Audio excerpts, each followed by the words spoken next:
j'étais au Zimbabwe avec la prophétesse Beverly Angel. C'est elle qui m'a un peu poussé vers l'avant. Elle m'a dit, comment tu vas figer? Je vais bien maman. Et puis elle me dit, comment est ton prophétique?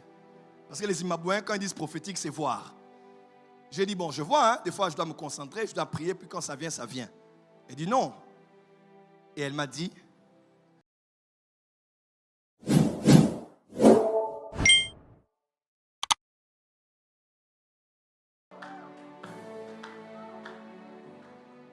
alors qu'est-ce que Dieu a fait? Dans Genèse chapitre 2, Dieu maintenant a créé le corps, Yatsar, et il a pris l'esprit qu'il avait créé, il a mis dans le corps. Et j'aimerais vous choquer. Dans le corps d'Adam, il y avait deux esprits. Il y avait l'esprit d'Adam et l'esprit de Ève.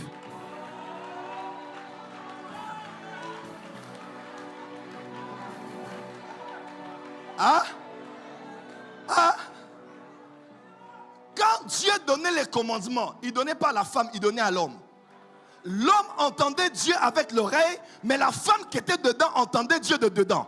Voilà pourquoi l'homme est très logique et la femme est très intuitive. La femme entend à partir de l'intérieur. Elle peut te dire, je n'aime pas cette amie-là. Elle n'a pas de logique, elle n'a pas de raison. Ce n'est pas la jalousie, ce n'est pas l'immaturité. Mais quand elle sent de l'intérieur, ce qu'elle dit, c'est vrai.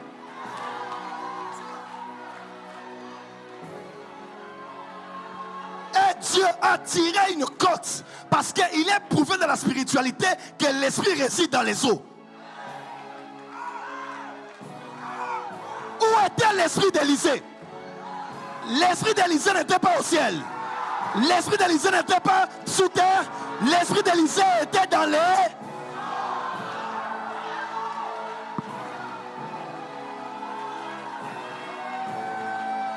Est-ce qu'on peut commencer à monter?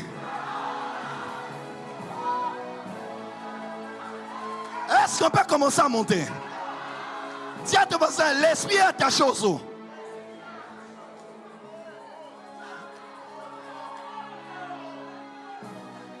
S'il te plaît, s'il te plaît. Et je vais avancer. Et Dieu a pris et il a créé la femme. Adam s'est réveillé. Il a dit, voici cette fois-ci l'os de mes os et la chair de ma chair. Et l'homme dans le jardin d'Éden, je vous ai dit hier, il était esprit, âme et... Parce que c'était un homme spirituel.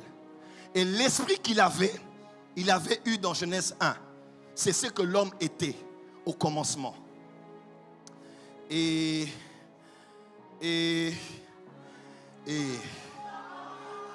question. Où se trouvent tous les esprits des êtres humains qui ne sont pas encore nés?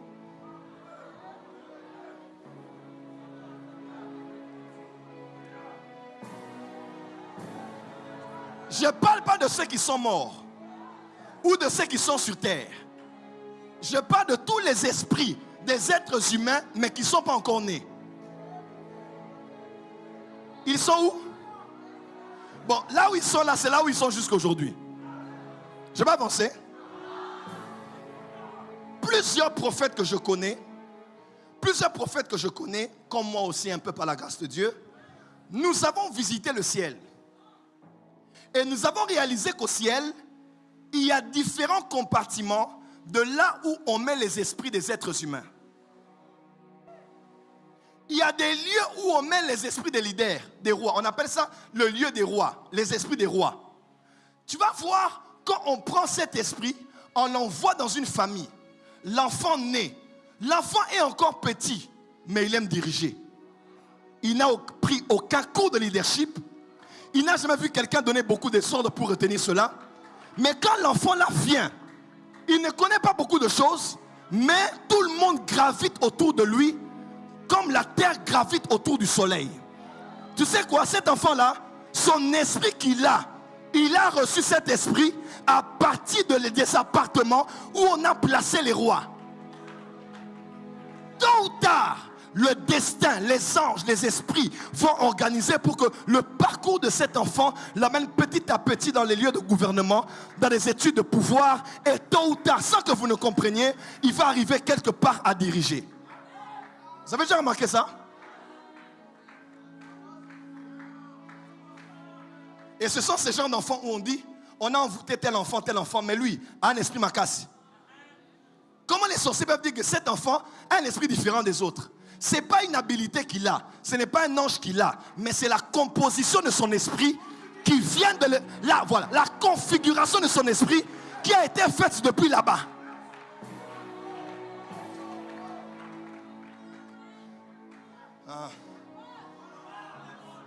Maintenant, il y a aussi un lieu dans le lieu spirituel où on a placé les esprits des prophètes. Maintenant, écoutez-moi. Quand on dit l'esprit des prophètes est soumis aux prophètes, beaucoup de gens vont vous dire évangéliquement parlant, c'est quand on impose les mains à quelqu'un, on dit l'esprit des prophètes, c'est l'impulsion prophétique que tu dois maîtriser aussi, toi qui le possèdes afin de te calmer. On pense que l'esprit des prophètes, c'est l'onction prophétique qui vient, qui te prend afin que tu prophétises. Non, non, ça c'est pour les évangéliques. Mais quand tu montes dans la spiritualité, quand on dit l'esprit des prophètes, c'est pas n'importe quoi. L'esprit des prophètes, c'est l'esprit humain du prophète.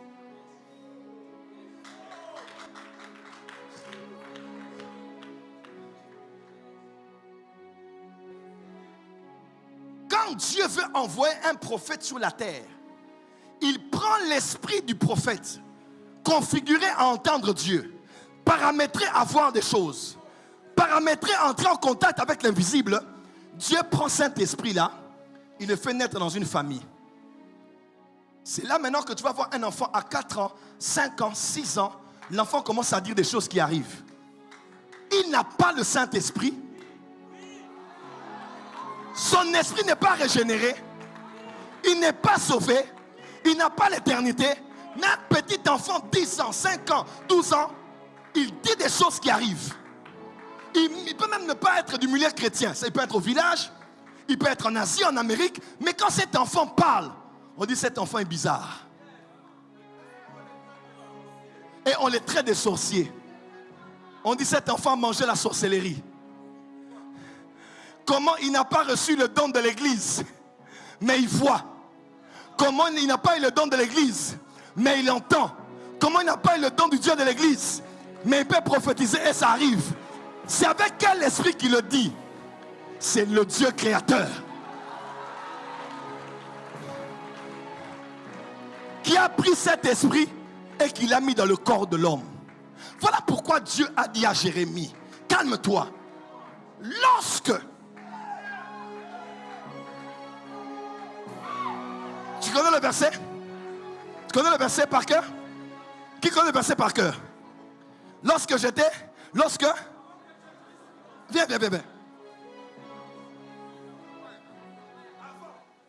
Avant que tu n'aies été créé dans le sein de ta mère et que tu n'étais qu'une masse informe et vide, je te connaissais et je t'avais établi prophète.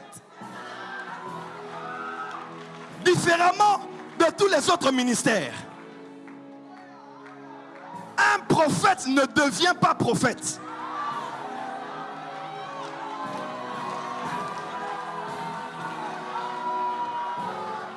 Ce n'est pas l'ordination ministère prophétique qui fait d'un prophète un prophète. Ce n'est pas la reconnaissance de son père spirituel ou de ses amis ou d'une fédération. Le prophète est reconnu déjà là-bas. Dieu l'a déjà établi prophète, configuré à voir l'avenir.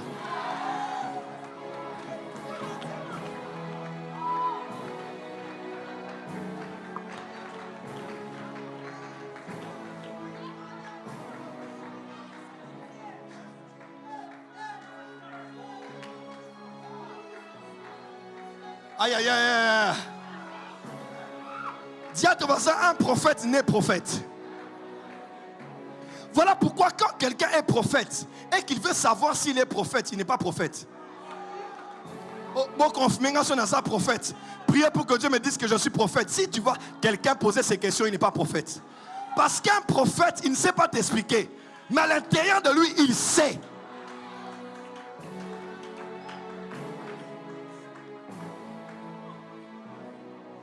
Et au fil des années, j'ai réalisé que le Dieu créateur a pris des fois les esprits des prophètes en groupe. Il a pris des esprits des prophètes en groupe, mais qui ne descendent des fois du coup, ou des fois qui descendent successivement, mais dans la même région. Il a libéré beaucoup d'esprits des prophètes au Ghana, à Kumasi et à certains lieux. Vous allez voir, il y a beaucoup de prophètes. Avant qu'ils ne reçoivent même l'évangile, leurs ancêtres avaient l'habilité de voir, d'entendre, de savoir qu'est-ce qui allait se passer. Comment savaient-ils cela? Je vais vous répondre aujourd'hui. Avant que les démons ne viennent, avant que les esprits familiers ne viennent, avant que la puissance de la coutume ne vienne, ces hommes-là avaient reçu des dons du Dieu créateur. Parce qu'ils étaient des prophètes, nés dans un corps, mais dans un lieu qui était sans Dieu et un lieu qui était sans Christ. Mais comme ils étaient configurés à entrer en contact avec l'invisible, le caché et le futuriste, ils commençaient à voir, ils commençaient à parler, ils commençaient à entendre. Et quand il y avait un sorcier à proximité, le sorcier venait, il récupérait le don de l'esprit des prophètes. Et les démons maintenant prenaient et ils entouraient ce prophète-là et on magnétisait son don. On activait le principe de son esprit des prophètes, mais dans la sorcellerie, mais dans le pouvoir coutumier de la famille. Mais avant toute chose, ce qu'il avait d'abord venait de Dieu. Satan ne peut pas utiliser quelqu'un si quelqu'un n'a rien reçu de Dieu avant tout. Non. Si tu ne peux pas avoir l'esprit de séduction, si tu n'as pas quand même une habilité séductrice, maman, quand même. Satan ne peut pas t'utiliser. Il ne t'utilise que dans la capacité de ce que le Créateur a déjà mis en toi. Qui sont alors les voyants? Qui sont les mandonas? Qui sont les féticheurs? Qui sont les médiums? Qui sont ces personnes qu'on voit sur Internet et qu'on voit des fois dans nos villages? Qui sont-ils? Je vous réponds aujourd'hui, ce sont les prophètes. Oui, c'est le Créateur qui avait envoyé dans leur famille, leur tribu, leur lignée, l'esprit des prophètes. Mais c'est seulement après, comme ils n'ont pas connu Jésus, comme ils n'ont pas connu Christ sur leur chemin, leur esprit des prophètes configuré au monde spirituel a été orienté aux ténèbres. Si ce n'était pas le cas, tous les païens allaient commencer à voir l'avenir. Tous les païens allaient entrer en contact avec les morts. Tous les païens allaient lire les étoiles. Tous les païens allaient lire les mains.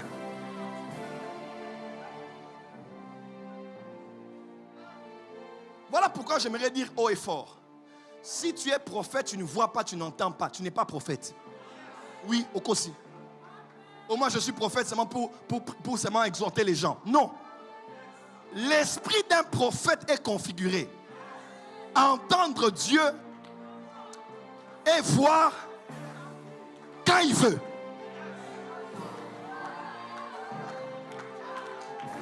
C'est pas la nourriture des enfants, ça. Voilà pourquoi un prophète majeur ou un prophète qui a grandi dans ses aptitudes prophétiques, il peut voir par la parole de connaissance, il peut voir par l'onction prophétique, il peut voir par l'atmosphère prophétique, il peut voir parce qu'un ange des prophètes est là, il lui montre des choses. Il peut voir quand le ciel est ouvert. Des fois, c'est moi, le ciel est ouvert. Hein?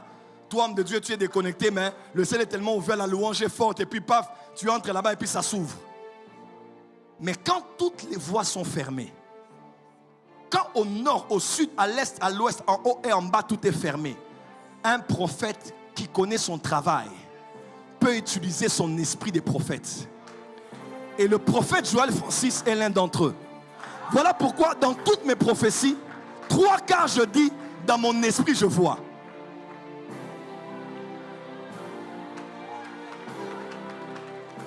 Je vais vous choquer ici.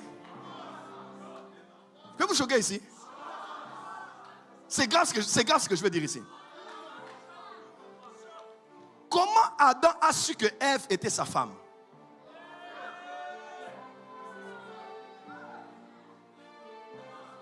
Quand Adam a vu Ève, il dit, oh, on dirait que j'ai déjà vu. Est-ce que ça t'est jamais arrivé aussi d'arriver quelque part, de voir quelqu'un un jour, tu ne sais pas expliquer, mais tu as l'impression que tu as déjà vécu cette scène, tu as l'impression que tu as déjà vu cet homme, tu as l'impression que tu as déjà été dans cet endroit, tu ne sais pas expliquer. Ce n'est même pas un rêve que tu as fait, mais tu as l'impression que tu as déjà vécu ça. Je te donne un verset. Jésus, avant de venir sur la terre, il a dit au Père, dans ton livre était déjà écrit. Non, tu n'as pas entendu. Psaume 139 dit, il dit, avant même que mes jours, avant que je ne puisse naître, tous les jours qui m'étaient destinés avaient été écrits dans ton livre. Ah.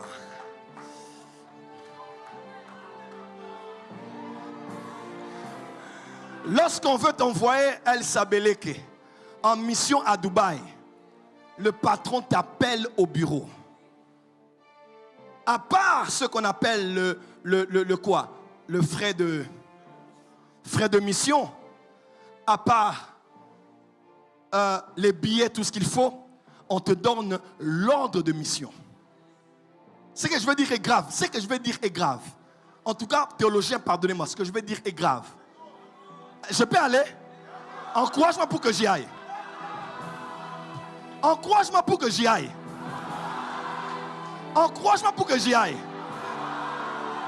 Alors, Elsa, on l'appelle et on lui donne l'ordre de le temps qu'elle fera, ce qu'elle fera, comment elle fera et quand elle devra revenir pour donner le rapport de sa mission. Voilà pourquoi quand Jésus était envoyé sur la terre, son temps de mission était 33 ans. Son job description, son ordre de mission était Ésaïe 61 qui s'est accompli dans Luc chapitre 4. Il savait tout ce qu'il devait faire. Et quand Jésus faisait un miracle, il disait, tout ce que je vois, je l'ai vu être fait, pas par le Père, mais auprès du Père.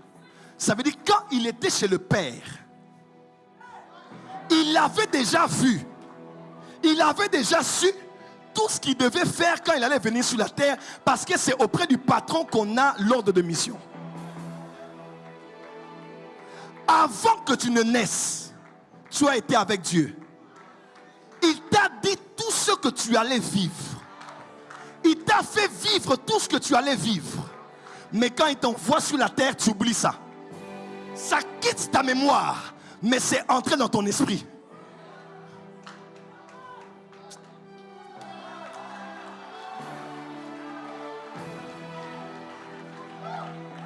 Voilà pourquoi des fois tu arrives quelque part, tu vois quelqu'un. Comment Adam a su que Ève c'était sa femme? Parce qu'on avait présenté sa femme dans l'éternité.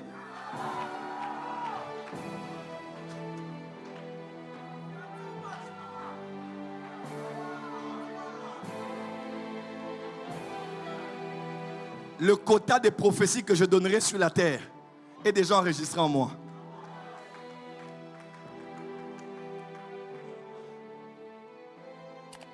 Lorsque l'Esprit viendra, il vous rappellera. Il ne vous dira pas, il vous rappellera.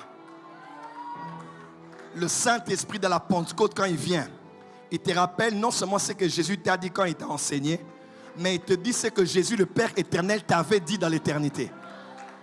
Voilà pourquoi la bonne manière de se rappeler de qui tu es, c'est dans la prière en langue.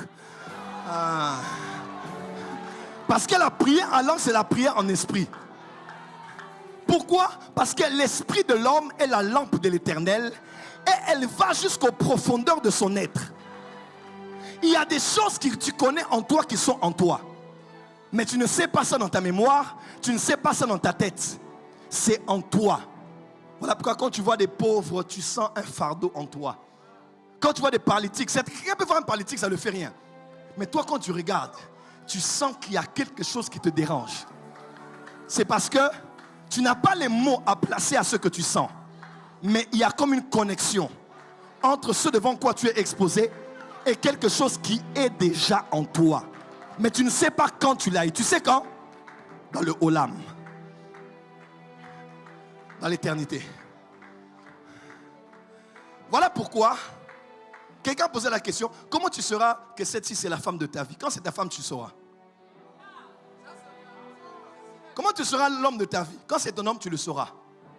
Et quand tu as fait l'erreur, tu le sauras aussi. Tu t'es vraiment marié, mais en toi, tu sais que malgré les critères que tu as respectés, il y a quelque chose en toi qui ne répond pas. Adam a dit, l'os de mes os. Ce n'est pas les os, c'est l'esprit.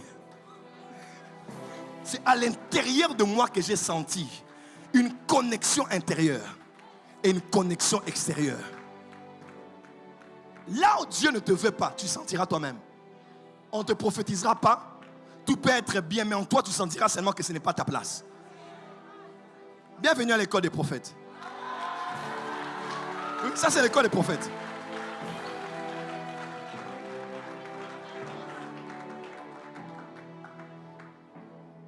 J'étais au Zimbabwe avec la prophétesse Beverly Angel. C'est elle qui m'a un peu poussé vers l'avant. Elle m'a dit, comment tu vas ficher? Je veux bien maman. Et puis elle me dit, comment est ton prophétique? Parce que les Zimbabwéens, quand ils disent prophétique, c'est voir. J'ai dit, bon, je vois, hein, des fois je dois me concentrer, je dois prier, puis quand ça vient, ça vient. Elle dit non. Et elle m'a dit, tu es prophète et tu dois croire que ton esprit a été configuré pour entendre Dieu quand tu entres en contact avec ton esprit. J'ai dit comment? Elle m'a dit, est-ce que ça t'est déjà arrivé d'entendre ton organisme te parler? J'ai dit comment? Elle m'a dit, des fois tu es là quand tu as mangé trop de graisse. Personne ne t'a parlé. Mais tu as un message dans ton corps qui te dit, tu as mangé trop de graisse ces jours-ci. Tu as déjà vu ça? Ou des fois quand tu n'as pas bu beaucoup d'eau. Ce n'est pas que tu as soif, mais tu sens que ton corps est en train de te faire monter un message. Comme quoi, tu n'as pas bu beaucoup d'eau et pourtant tu n'as pas soif. Je peux avancer? Je peux avancer? Parce que ton homme intérieur te parle. Elle m'a dit, regarde la femme qui est près de la cuisine. Elle m'a dit, qu'est-ce que tu vois en elle? J'ai dit, ah maman, je dois aller prier dans la chambre. Elle dit, non. Elle dit, tu es prophète. Lance-toi de la foi. Regarde la femme, qu'est-ce que tu vois? Ne réfléchis pas.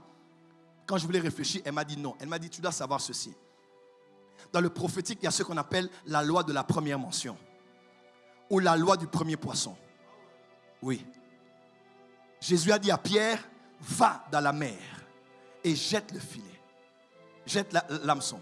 Et le premier poisson que tu vas prendre, pas le deuxième. Elle m'a dit, quand tu veux prophétiser, la première pensée qui vient, la première couleur, c'est l'école des prophètes, hein? Le premier chiffre, même si tu n'as pas les détails, lance ça comme ça. Lance ça comme ça. Lance ça comme ça. Il y a un Nathan dans les médias. Il y a un Nathan. Il est où? Il n'est pas là? Merci. Là, je viens de Nathan qui n'a pas de père, qui n'a pas de mère. Oui. Je l'ai vu comme déposer son CV quelque part pour avoir du travail. J'ai vu une ouverture pour lui en Angola. Je n'ai pas réfléchi. Hein? Il vient d'où? Quelqu'un des médias vient. Il vient d'où?